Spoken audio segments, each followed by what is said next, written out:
welcome to Mind Your Business, a channel where we are in everybody's business. If you don't mind getting in people's business, you're on the right channel. Talking about current topics and gossip. Well, that was very drama-filled, was it not? And I was definitely here for all of the drama. Well, people, my inquisitive crew, let's talk about Married at First Sight UK. And yes, they all reunited for a final dinner. Now, I didn't cover yesterday's show because I wanted to see this final dinner to see actually who does make it to the end. Because even though Adrian and Matt, done their final vows and so they're going to commit to each other, I still had a question mark. If you've been watching my videos, I've been questioning them from the start. Peggy and George, well done to them. They've made it to the end, even without any nookie. I feel like Peggy is hanging in there and waiting for George to get a job or for some clients.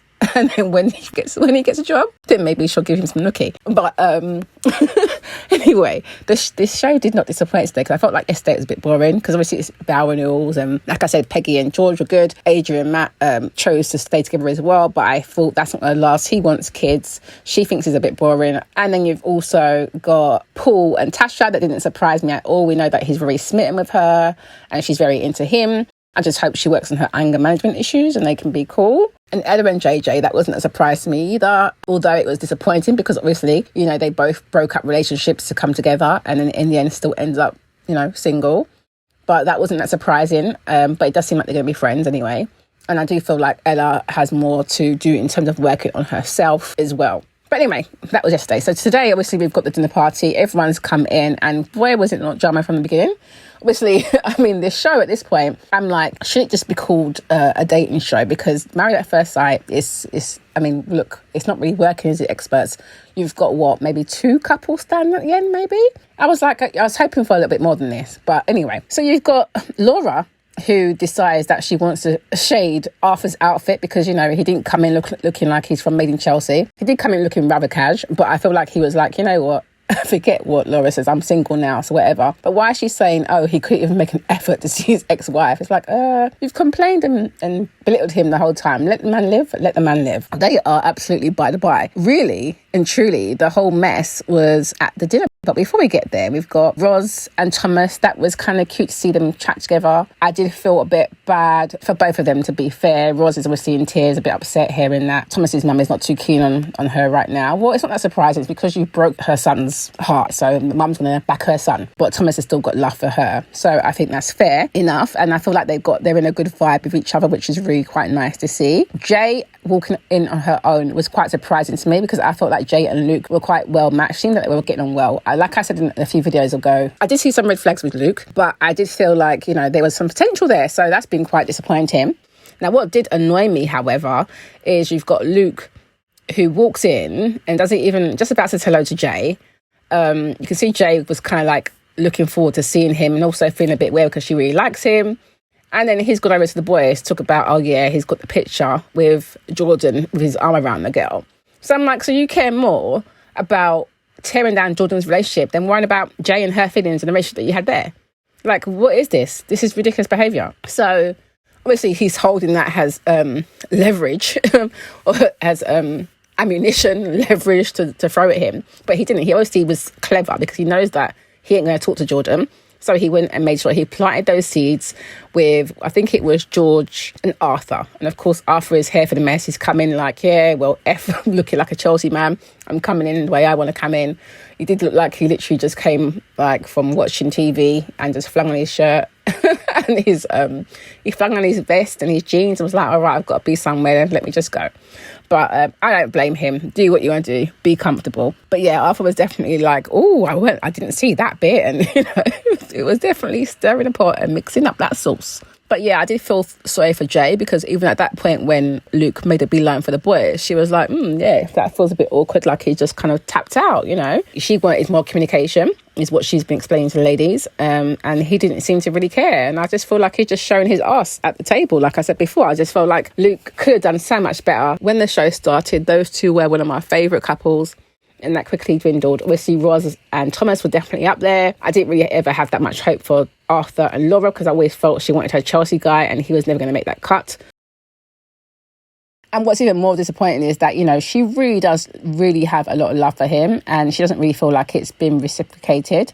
And I think that's really disappointing. And seeing how he behaved at dinner, yeah, you can see that it's still not reciprocated, because he's talking about she made him feel like he wasn't good enough. I feel like he's not taking any accountability there, because from what we could see and what was shown, she was really doting and really, you know, doing the most when it came to Luke. She really does like him. So I feel like you're just a bit of a dick. It was a bit of a dick move, the way he behaved and the way he was talking at the dinner table. And I felt like, yes, he got emotional. That's unfortunate. Obviously, we don't want anyone to be emotionally sad, and it's a hard thing. You're dealing with people's hearts.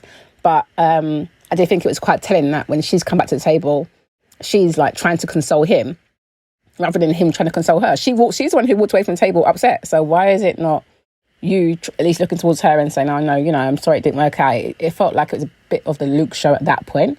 Shona, obviously, it was good to see Shona realise that Brad was definitely love bombing her, and Brad is still in his own universe. Like, that won't change, because I mean, look at the dinner question.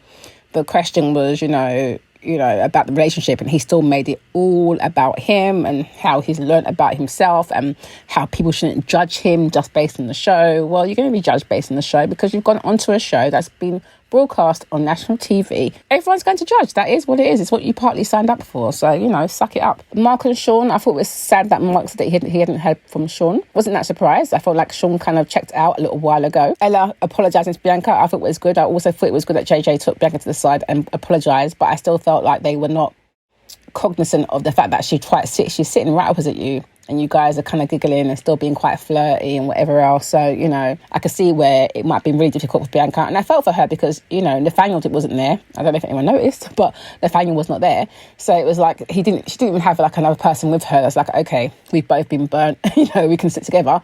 She's just kind of sitting there having to kind of, you know, view this. So I was like, yeah, that's not very nice, but it is what it is. Now, Adrian, you know, and Matt. Now, Adrian walked in alone. Like I said, I wasn't that surprised that they didn't make it. I mean, she doesn't want kids. He wants kids. That to me is a red flag in itself and not a good match. And then she's talking about communication, the fact that she feels like she sends him messages and she wants good morning messages, good night messages, and that he didn't message her back until 5 o'clock in the evening. And I can understand communication is definitely an issue, but I honestly don't feel like Adrian really wanted him. I feel like she went along with it for the show, but I don't feel like she was really into it. And when she came in crying, I'm sorry, okay, but I feel like she came in crying because she saw that Peggy is still with George, and George is her true match, because those two got along really, really well. And I reckon if they were matched together, you know, George would not have blue balls. But anyway, that's by the by. I did think it was interesting that Matt definitely found his voice in the episode today, didn't he? Because he's always been quite quiet. But today he said, not today. I'm letting it be heard. And I suppose he feels slighted because, I mean, he was willing to give up not having kids to be with her. But I feel like maybe he doesn't listen as well, because remember, if you look at a few episodes ago, he wasn't necessarily listening to what she had to say.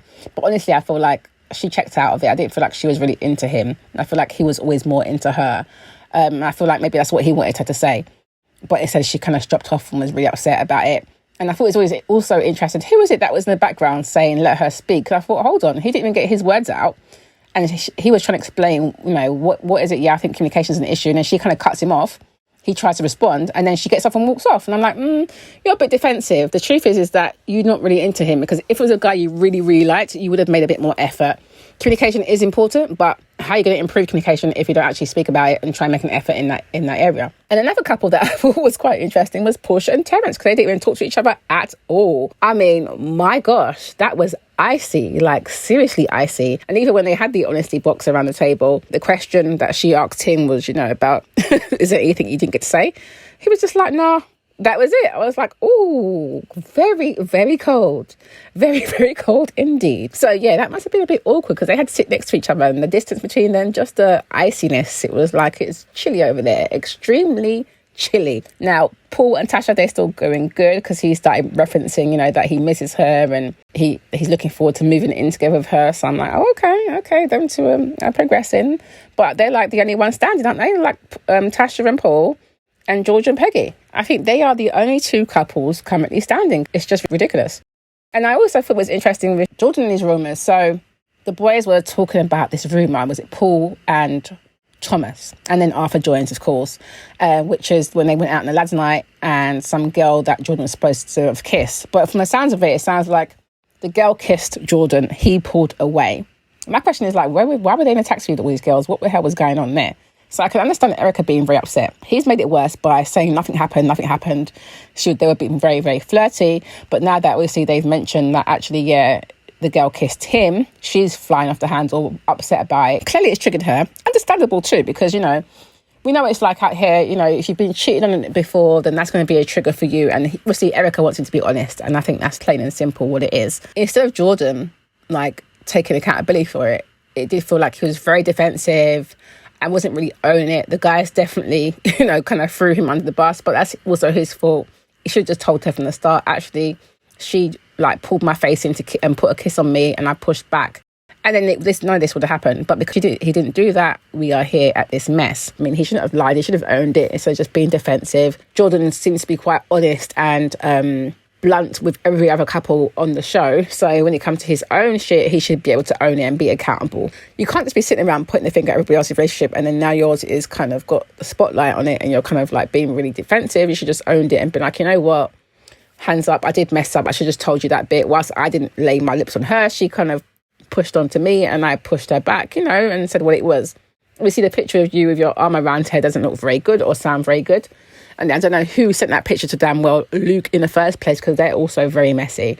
And obviously Luke couldn't wait to bring that into the group, like I said, and drop that gem with Arthur and George so that, you know, you kind of, you know, stir the pot, give them the ammo and let them run with it. So, you know, someone would say it across the table, and that's what he wanted to happen. So his plan to come and tear down Jordan's relationship definitely worked.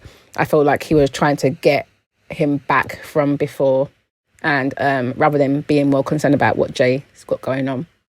And I feel like Jay even clocked that and even said that earlier, that, you know, he's more bothered about everybody else than what's going on with his own relationship. And that's essentially what's maybe been the problem throughout the episodes. What upset me, though, was at the ending, of course, where Jay was asking Luke, you know, how he feels about her right now. And obviously he talks about he not being made to feel like he was good enough. But again, like I said before, I felt like he was putting the blame firmly on her, and I don't think that is fair at all. Yeah, I felt really bad for Jay. It was hard to watch her breaking down, crying, because you could tell she really does love him. She's got love for him and was hoping that it would work. Obviously, he was in tears too, but I feel like he's probably part of it because obviously she's clearly open and still wants to be with him, whereas he is the one trying to say, oh, well, made to feel not good enough and all this stuff. So I'm looking forward to seeing what happens tomorrow when they sit down with the experts, because it looks like Paul is about to tell him about himself, about, you know, making excuses, because if you really went to work, he can. But anyway, guys, what did you think of the show? I like that it was definitely drama-filled, because yesterday was very dry for me. It was like, you know, crackers, Jacob's crackers, okay, with no butter. So yeah, I was very much happy today because it was definitely juicy. So tomorrow will be the final. However, there is an additional reunion that's happening that I've read about, and apparently Luke has been uninvited to that. But we shall see what happens, and I'll be back with more, no doubt. But anyway, people, what do you think? Let me know your thoughts below. Yes, so thanks for watching that. Don't forget to subscribe, like, comment, share, and hit that notification bell so you know when I am uploading some more of people's business. So until then, my nosy people, stay blessed.